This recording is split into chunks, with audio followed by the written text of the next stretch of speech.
Mediterrâneo Oriental escureceu. Os habitantes da ilha de Terra sentiram que alguma coisa horrível, assustadora, cataclísmica estava para acontecer e prepararam-se para deixar sua ilha natal. Encheram jarras com vinho, azeitonas e trigo, como se um dia viessem buscá-los. Fecharam cuidadosamente cada tampa.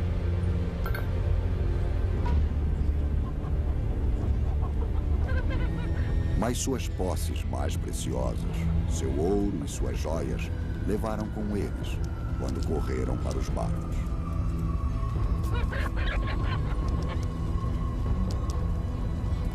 O que as pessoas sentiam era a terra tremendo embaixo deles.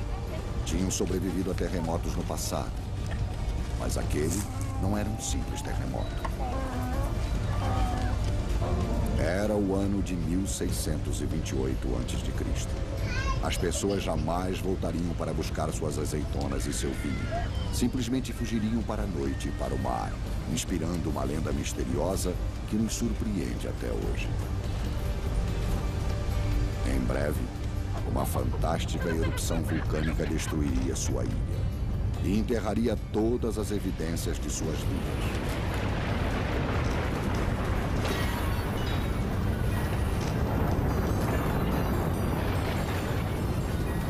Mas as lembranças permanecem, pegadas na poeira, esperando para ser descobertas.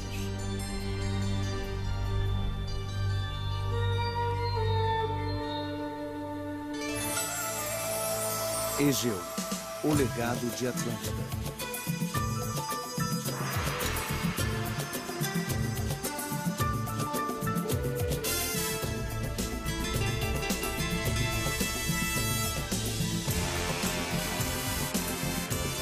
Civilizações Perdidas. Versão brasileira Áudio News. Há 3.000 anos, o desaparecimento de uma ilha e seus habitantes deve ter deixado as forças da região apavoradas. Os egípcios conheciam Tera. Seus navios teriam viajado para o norte e encontrado o que tinha sido uma ilha montanhosa. E não encontraram nada, a não ser essas faixas de terra recortada. Os egípcios encontraram essa cratera ainda fumegante, onde havia um buraco de 5 quilômetros de largura por 5 quilômetros de profundidade, sem conseguir imaginar o que a teria explodido, causando o lindo pôr do sol que viam. Para eles, uma ilha que estava lá afundara e desaparecera. Durante os séculos seguintes, se desenvolveria uma lenda sobre uma ilha com uma sociedade utópica que tinha desaparecido no mar. E a ilha chamava-se Atlântida. O grande filósofo Platão contava uma história que afirmava ter surgido no Egito. Tinha sido contada por um parente de um homem de leis ateniense chamado Solon. Solon conheceu um sacerdote egípcio que afirmava que seus livros sagrados continham uma história surpreendente sobre uma grande ilha que tinha desaparecido em uma única noite. Tudo isso era um fato, afirmava Solon, não uma ficção. Naquela ilha tinha se desenvolvido uma civilização avançada. Havia uma ilha chamada Atlântida e seus homens eram donos de um poder maravilhoso. As pessoas eram possuidoras de uma mente elegante e tratavam-se com sabedoria e indulgência. Diziam que tinham construído uma cidade magnífica e que suas vidas eram produtivas e prósperas. Mas, segundo a lenda, tornaram-se corruptos. Foi então que a tragédia os alcançou. Começaram a surgir terremotos e enchentes violentas. E em uma única noite de infortúnio, a ilha de Atlântida desapareceu nas profundezas do mar. Esse mundo maravilhoso existiu realmente? Tal civilização podia desaparecer tão completamente? A lenda de Atlântida despertou a imaginação de todos desde então.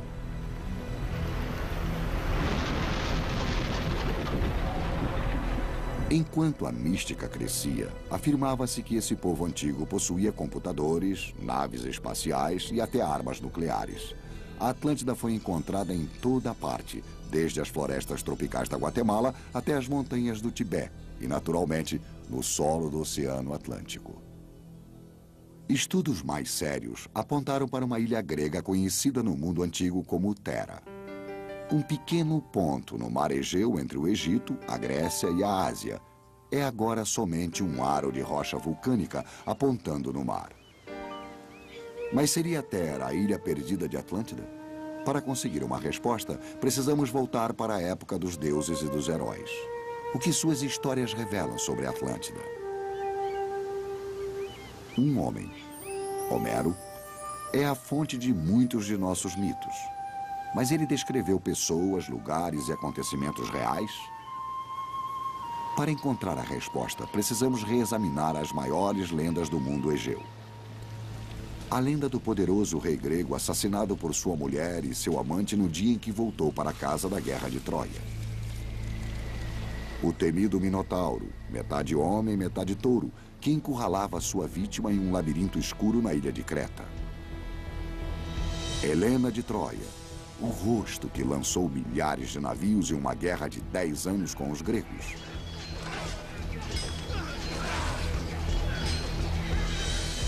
Nossas investigações nos levam de Thera, agora chamada Santorini, para Troia, na Turquia, e a Messênia, na Grécia Ocidental, e para a ilha de Creta. Mas ela começa com a dramática história de Homero sobre a Guerra de Troia. Ele fala dos exércitos gregos descendo sobre Troia para tomar a linda Helena de seu amante troiano, Paris. Homens lutavam até a morte, enquanto os deuses ficavam com suas favoritas de ambos os lados.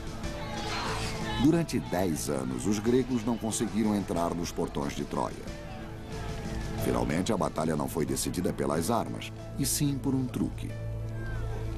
Fingindo aceitar a derrota e partir, os gregos deixaram para trás um enorme cavalo de madeira oco. Os troianos arrastaram o presente até a cidade, mas ele estava cheio de soldados. Durante séculos, as antigas lendas turcas falaram de uma ruína sobre o solo turco, chamada Troia. Mas no século XIX, nada naquela praia sugeria o local da guerra épica de Homero. Mesmo assim, um homem acreditava naquelas lendas. Seu nome era Heinrich Schliemann. Era obcecado pela Troia de Homero desde pequeno e estava convencido de que as histórias eram verdadeiras. Levando sua cópia bastante usada da Ilíada, partiu para encontrar o local da Grande Guerra de Troia. Schliemann decidiu que começaria as escavações em Troia no final da década de 1860 e conseguiu a permissão das autoridades turcas para começar seu trabalho. Ele não sabia o que era a arqueologia, o que eram as escavações, mas seguia as fontes que tinha lido na Ilíada e na Odisseia de Homero, que descreviam a topografia da planície e dos rios no local. Homero descreveu 2 rios perto de Troia, um com a correnteza saindo dele e outro muito frio. Schliemann tirou os sapatos para testar as águas. No dia 9 de abril de 1870, selecionou um local e sua equipe começou a trabalhar. Quando se sentia perdido, Schliemann voltava sempre para Homero, que escrevera. Quando os troianos estavam festejando, Ulisses e seus heróis gregos saíram do cavalo de pau, abriram os portões da cidade e deixaram o exército grego entrar. Naquela noite, a cidade de Troia foi saqueada e queimada. Schliemann então procurou traços de fogo. Escreveu em seu diário. Encontrei uma rua coberta com 2 ou 3 metros de cinza de madeira amarela, vermelha ou negra, misturada com fragmentos de tijolos e pedras, completamente queimados. Schliemann decidiu que a rua que descobrira devia ser a rota real para o palácio de Príamo, rei de Troia. Descobriu então trincheiras maciças como os poderosos muros da Troia que Homero tinha descrito em detalhes. Mas além das moedas e das torres, Schliemann queria encontrar evidências da mulher no coração da lenda. Helena de Troia.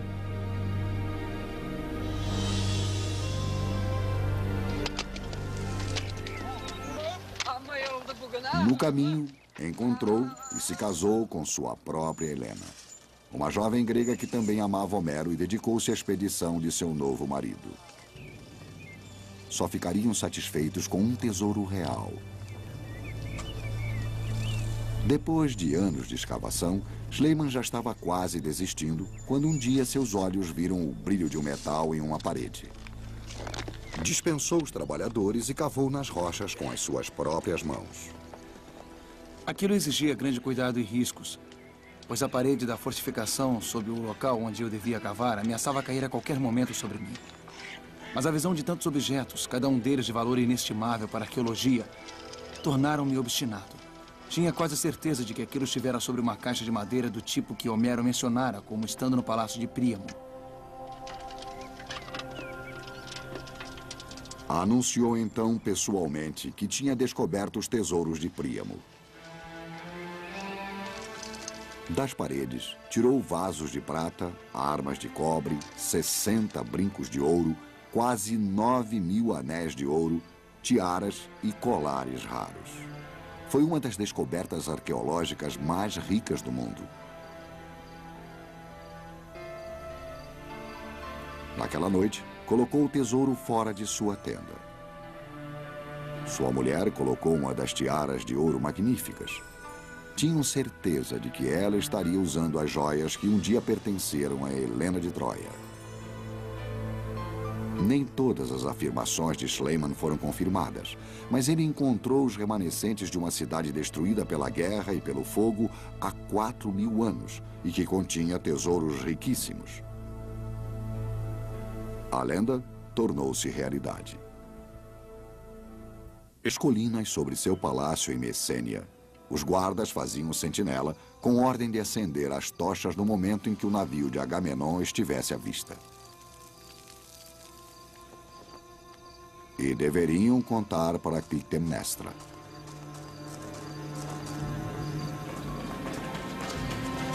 Durante os 10 anos em que Agamenon ficou ausente, ela teve um amante. Juntos, eles planejaram a recepção que fariam para o herói. Uma grande celebração saudaria o retorno de Agamenon. Mas quando a festa tivesse terminado, a rainha e seu amante entrariam silenciosamente no banheiro real.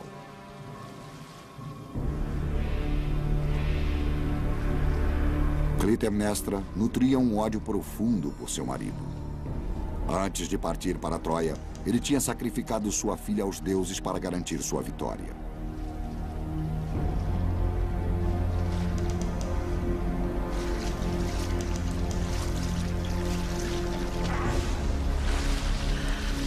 Não por um ímpeto momentâneo, mas partindo de um ódio antigo que amadureceu com o tempo.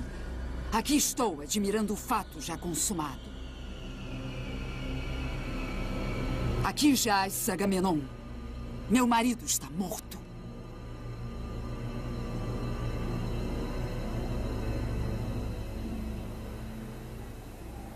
Sobre uma colina de Messênia estão as ruínas de uma antiga fortaleza. Schliemann concluiu que deveria ser o grande palácio do rei Agamenon com uma entrada magnífica, guardada por esculturas enormes de leões. A cidadela de Messênia é o melhor exemplo em toda a Grécia do poder desse povo. Está sobre esta proeminência rochosa e comanda toda a planície.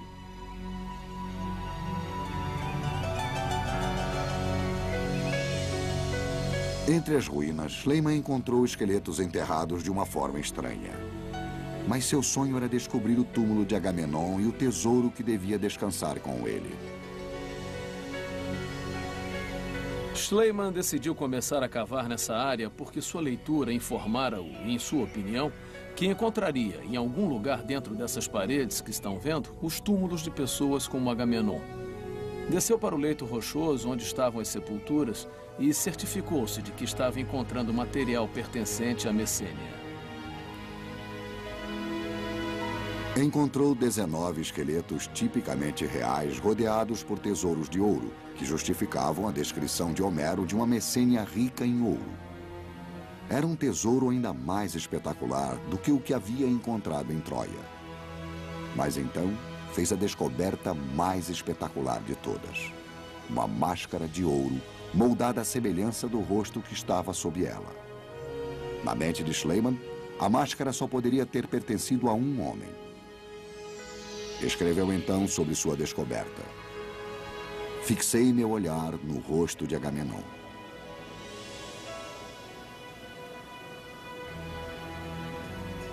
Depois de 3.000 anos, uma identificação precisa seria impossível. Mas a partir de seus crânios, agora poderia ser determinado o aspecto desses homens. Este é o crânio de uma mulher de meia-idade de Messênia, sendo recoberto em um laboratório de Manchester, na Inglaterra. O crânio de Agamenon de Schliemann não podia ser restaurado, mas muitos crânios de outras sepulturas em círculos de Messênia estavam muito bem preservados.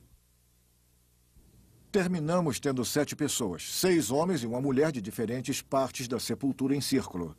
Alguns no mesmo túmulo, alguns de partes completamente separadas. E era muito emocionante porque Richard não sabia como eles seriam até colocar um rosto neles. O crânio é a moldura do rosto. O crânio dita como vai ser o rosto. Não podemos mudá-lo.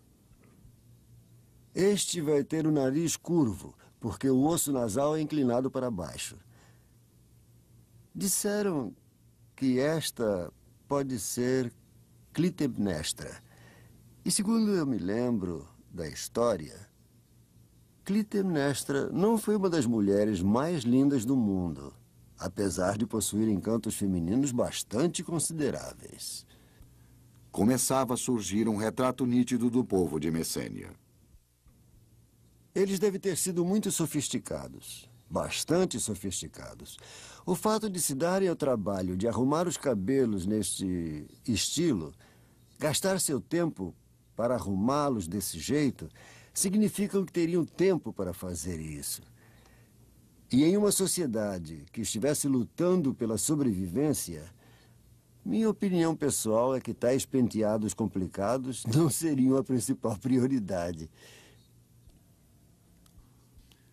O penteado dos mortos exige uma grande inspiração imaginativa.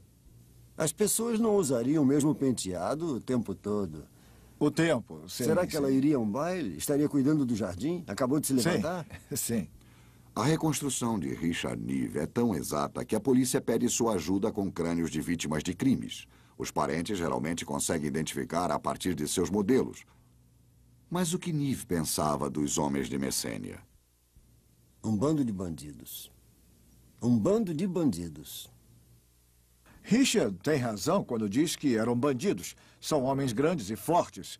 Temos pessoas com 1,80 m, 1,85 m, são bem nutridos. Muitos deles têm dentes muito bons, mas nem todos eles. Temos abscessos horríveis. Temos pessoas com artrite, provavelmente por carregar tantas armaduras pesadas. O fato interessante é que estes foram os primeiros governadores da Grécia. Os primeiros governadores de Messênia. Homero dizia que os homens de Messênia pertenciam à geração mais forte dos mortais. Nos túmulos em círculos, Schliemann encontrou armas que combinavam com as descrições feitas nos épicos antigos. Esse capacete foi feito com 40 pares de presas de javali, armadura só existente nos versos de Homero. As pessoas que produziram tudo isso viveram entre os séculos 14 e 11 a.C., 1000 anos antes de César reinar em Roma. O que Schliemann realmente descobriu nesses túmulos foi uma civilização perdida. Descobriu as mais antigas evidências de que temos as origens dos próprios homens de Messênia.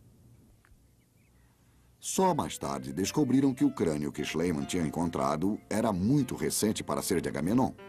Mas ele tinha revelado um fato ainda mais importante. Antes de Schliemann começar seu trabalho, nosso conhecimento do passado era baseado nos escritos dos historiadores e de outros autores antigos.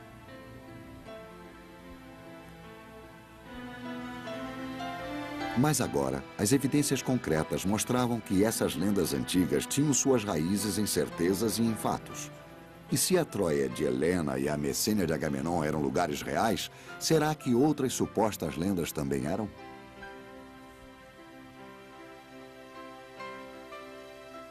Estamos... A Egeia mais assustadora é a do mito do monstro terrível, metade homem e metade touro, que vivia em um labirinto embaixo do palácio do rei Minos.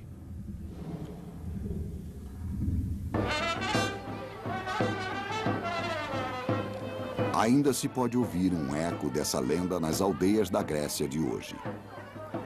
Essa é uma cidade de camponeses na ilha de Lesbos.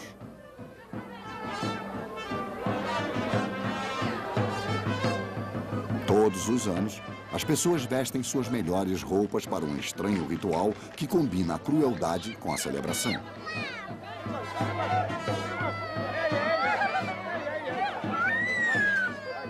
A cidade doou o touro mais caro para ter a honra de ser sacrificado. Apistolis Komniakis é o prefeito local. O touro, desde os tempos antigos, tem sido símbolo do poder, da vida, o símbolo da masculinidade, e representa um papel importante nos rituais cerimoniais. O sacrifício do touro é uma continuação das tradições religiosas antigas.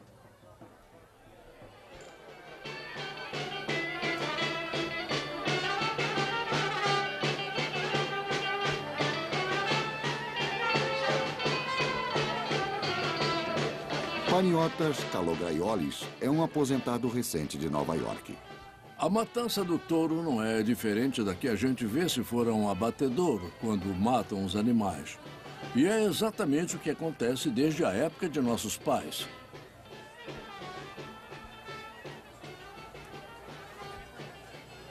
Na tradição grega, Paniotas entra na parada que acompanha o boi. Ele comprou para a ocasião uma roupa de cowboy no Texas que custou $300. Meu chapéu de cowboy, estamos prontos para ir. We're ready to go. A mitologia grega está cheia de imagens sobre o poder e a potência sexual do boi. Dizem que o mito do Minotauro tem suas origens na paixão luxuriosa da mulher do rei Minos por um touro. Quando os aldeões levam o touro para o local dos rituais nas montanhas, surge um resquício de instintos primários profundamente enraizados. Os fazendeiros locais competem entre si pela honra de cortar o pescoço do touro. Pouco antes de ser morto, o touro parece sentir o que vai acontecer.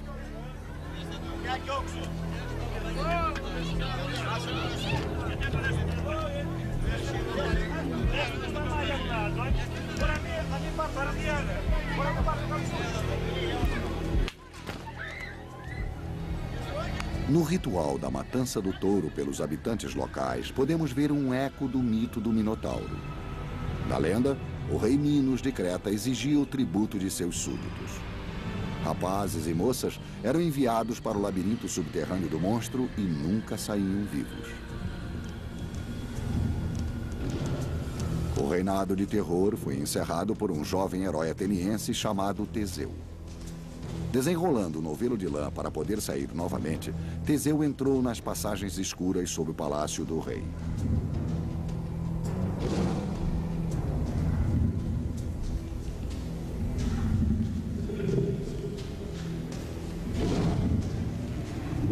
Sua missão era mais do que sua sobrevivência.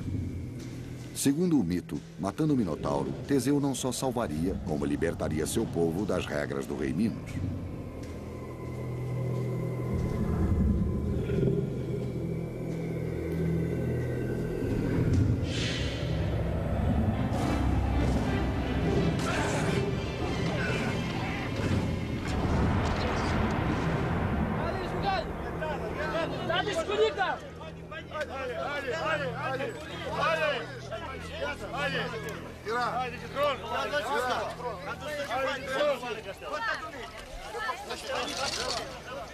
Os gregos pagaram tributos aos rituais dessa fábula durante milhares de anos. Mas a origem desse mito foi revelada somente neste século, e isso se deu por acaso. A trilha de Schliemann foi retomada em Atenas em 1883 e levaria ao primeiro vestígio de uma possível Atlântida. Arthur Evans, um historiador rico e altamente educado da Inglaterra, visitava lojas de antiguidades. Intrigado com as descobertas de Schliemann, perguntou-se se algumas das estranhas pedras que Schliemann tinha encontrado não apontavam para uma civilização pré-grega mais antiga. Pedras de sinete eram como anéis de sinete, usados para estampar imagens em cera e argila. Evans perguntou onde poderiam ser encontradas mais daquelas pedras, e a resposta por toda parte levava a Creta, o lar lendário do rei Minos. Creta, a maior ilha do mar Egeu. Montanhosa, misteriosa e cheia de mitos. Viria a ser o cenário da maior descoberta de Evans.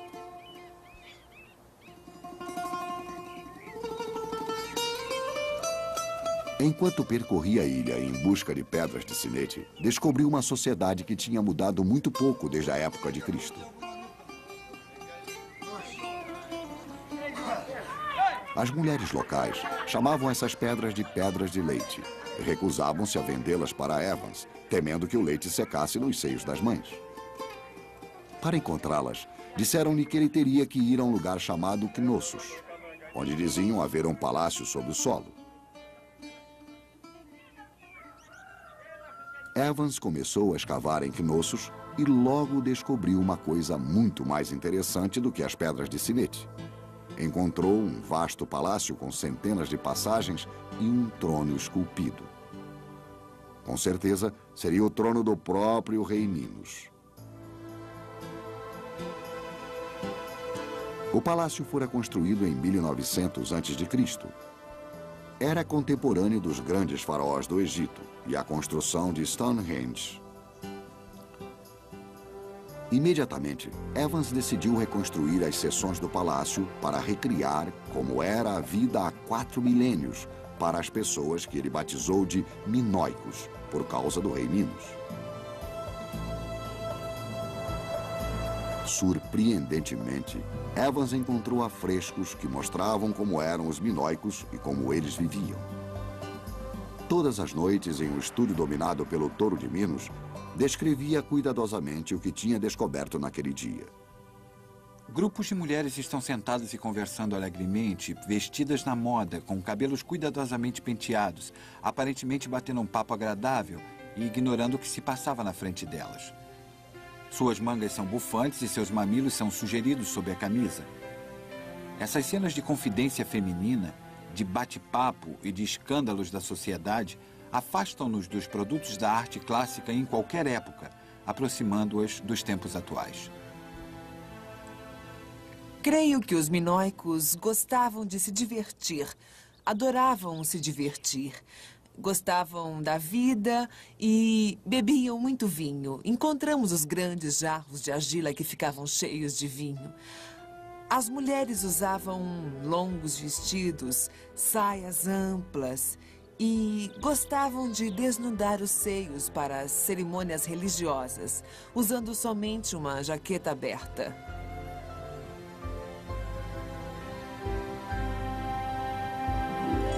Tinham cabelos longos, usavam penteados elaborados. Elas pintavam os lábios e os olhos.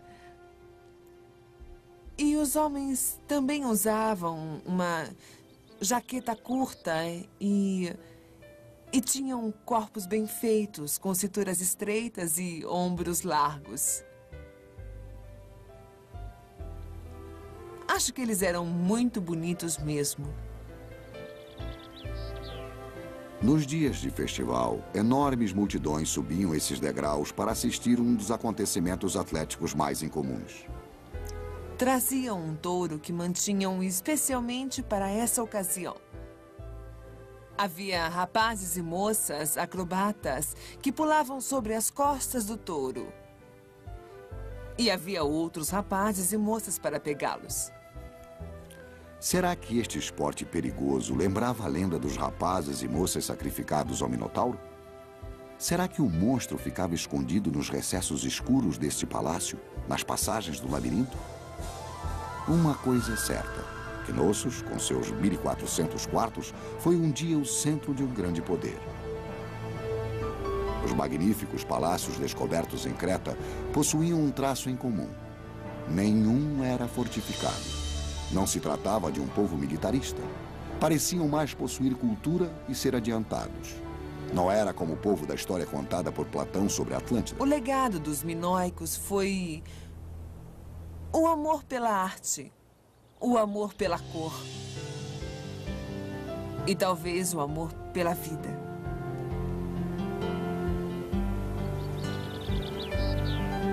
Também a lembrança de que um dia, na ilha de Creta, existiu uma civilização pacífica e que alcançou grande desenvolvimento. Seria esse o mundo utópico da Atlântida perdida? Existem alguns dados convincentes. O touro é um tema recorrente na arte minoica. Ele é representado em muitos tesouros minoicos, confirmando as descrições que Platão fez da Atlântida.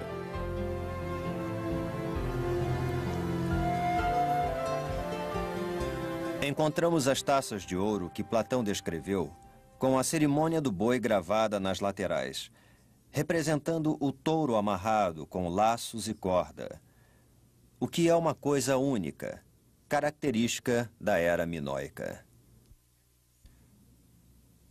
Charles Pellegrino estudou as evidências arqueológicas ligando os minoicos do Egeu e o povo da lenda de Atlântida de Platão.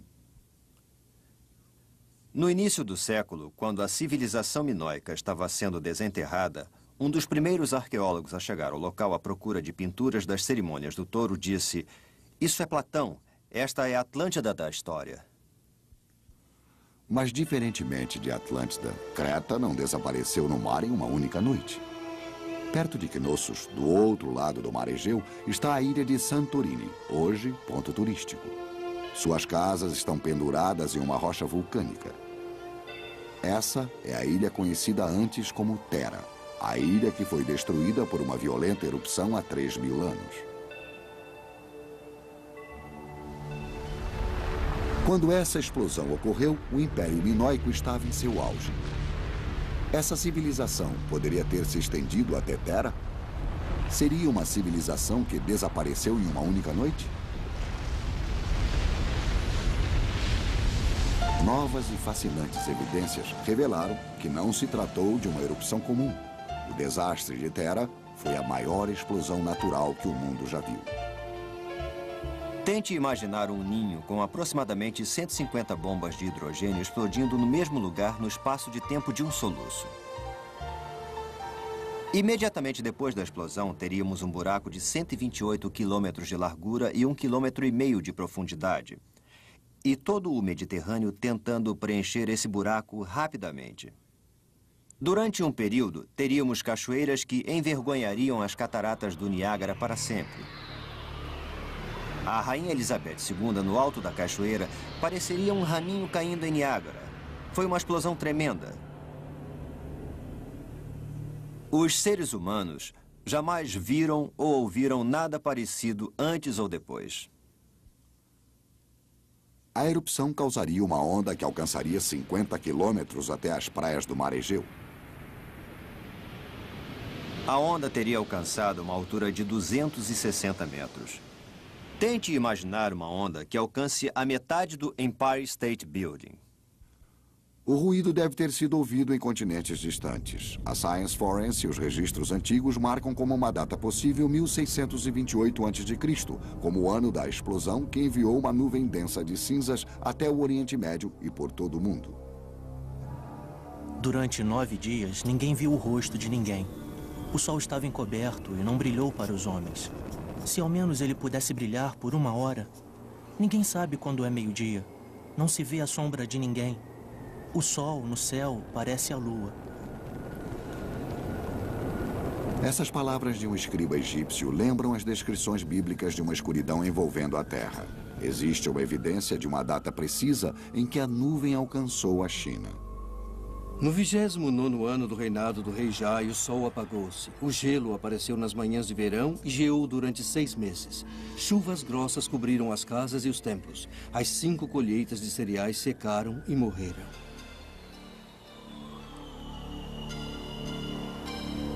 Existem até indicações de que a nuvem tenha alcançado a América do Norte, transformando dia em noite, o verão em inverno. Na Califórnia, o núcleo de um pinheiro de 5.000 anos mostra um anel de células escuras datando desse mesmo período. Quando voltamos ao ano de 1628 a.C., encontramos essas cicatrizes causadas pelo gelo nos pinheiros da Califórnia. Encontramos cinza de Tera no Nilo que pode ser comparada a uma impressão digital.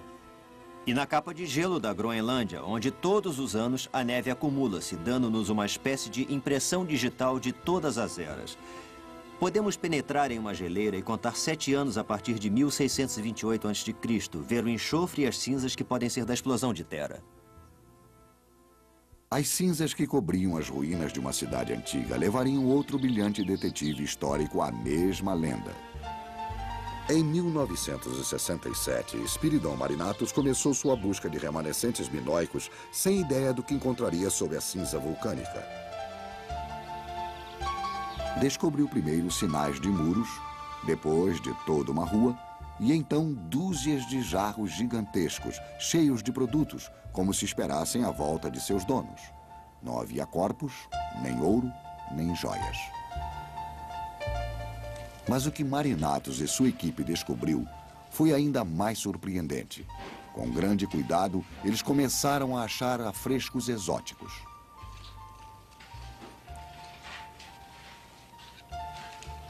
No século XX, pinturas maravilhosamente preservadas por 3.000 anos em um túmulo de cinzas revelavam um retrato da vida dessa cidade esquecida há muito tempo.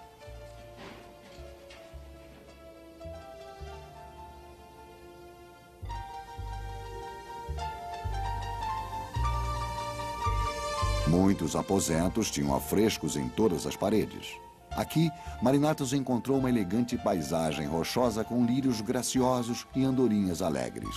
Andorinhas que jamais voltariam à ilha de Tera.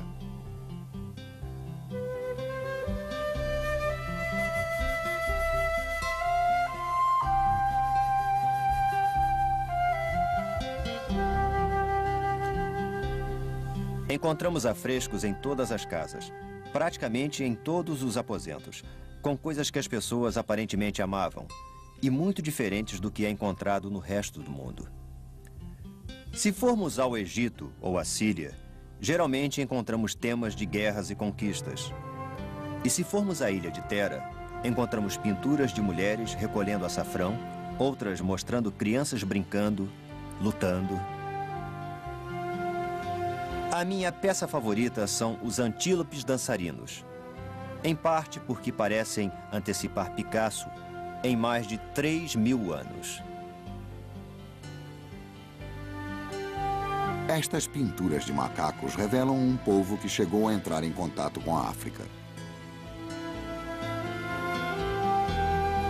Como em Creta, as mulheres usavam blusas transparentes, vestidos e penteados elegantes, não era absolutamente uma sociedade primitiva.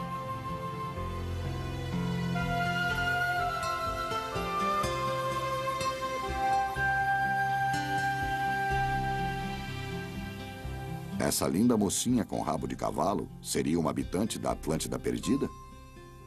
Haveria crianças dormindo nessas camas rudes naquela noite fatídica?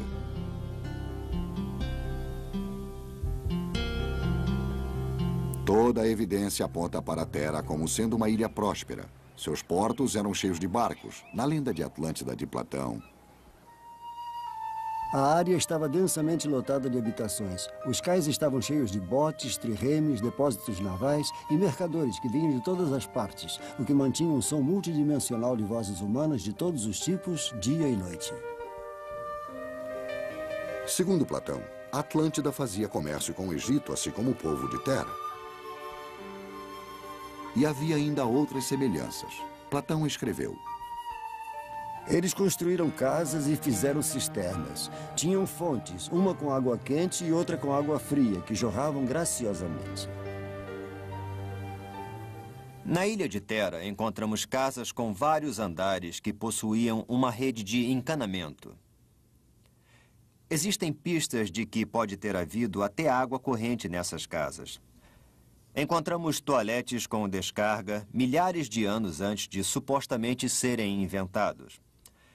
Encontramos evidências de chuveiros, banheiras, muitas coisas que consideramos muito adiantadas e que, na época de Platão, também já eram adiantadas. Platão também acreditava que a Atlântida ficava no Oceano Pacífico, mas os gregos tinham a tendência de localizar os grandes acontecimentos míticos fora de seu próprio mundo. Na época, era simplesmente o mar Mediterrâneo, e Pellegrino tem uma explicação para o exagero do tamanho da Atlântida de Platão. Platão nos disse que a civilização atlântida dominava uma área muito grande e que era do tamanho da Líbia juntamente com partes da Ásia. E Tera não possui todo esse tamanho. Mas quando olhamos Tera como sendo somente um subúrbio da civilização minoica, que estava centralizada na ilha de Creta, cujos navios pareciam ter chegado até a Inglaterra, ao Egito e ao Mar da Galileia, vemos que era uma grande força econômica mundial e que dominava praticamente todo o mundo mediterrâneo. É como se a lenda de Atlântida fosse a história da civilização minoica. Quando o vulcão de Tera entrou em erupção, teria destruído a marinha minoica em Creta, precipitando seu declínio lento e inexorável. A explosão em Tera produziu vários terremotos catastróficos que destruíram os palácios de Creta há aproximadamente 1450 anos antes de Cristo. O único palácio que sobreviveu foi o Palácio de Knossos. E durante mais outros 50 anos, Knossos continuou a ser um palácio próspero. Só que nesse período, os habitantes de Messênia eram os donos desse palácio. O povo de Messênia tinha inveja desse poderoso império com suas obras de arte e cidadelas magníficas.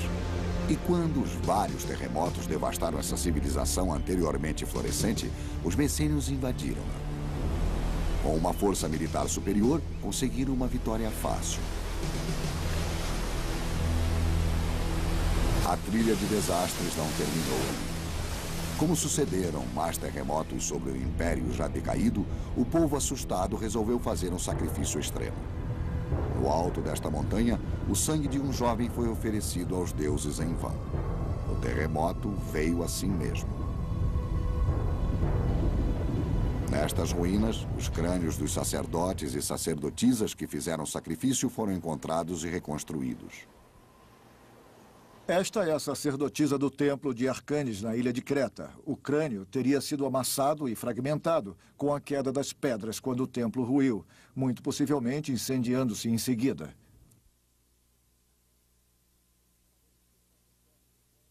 Parece que o sacerdote, quando o teto ruiu, caindo sobre ele, caiu para trás e despencou sobre o altar. E sua assistente, a sacerdotisa, tentou fugir, indo para o canto do aposento e caindo de rosto no chão. Foi encontrado no altar o corpo de um jovem de 18 anos, amarrado da mesma maneira que o touro para o sacrifício da arte minoica. Foi um fim trágico para uma civilização pacífica e estranhamente moderna.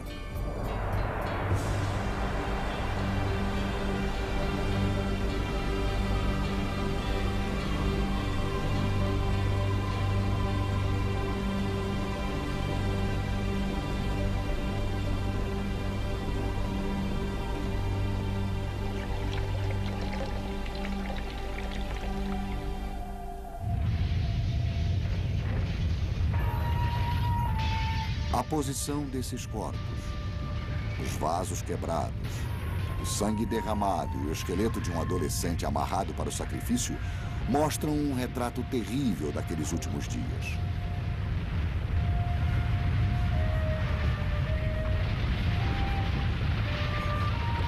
Todas as civilizações declinam e desaparecem um dia. Mas os terremotos catastróficos finalmente destruíram completamente tudo. Não só os palácios, mas as cidades e até a menor aldeia. Tudo caiu ao solo. Foi catastrófico. Quando olhamos para todas as peças do quebra-cabeças e examinamos objetivamente o declínio da civilização minoica, sua tomada pelos gregos do norte, tudo se encaixa perfeitamente com a história contada por Platão. eles pertenciam à primeira civilização europeia. Até este século, ninguém sabia ao menos que eles existiram.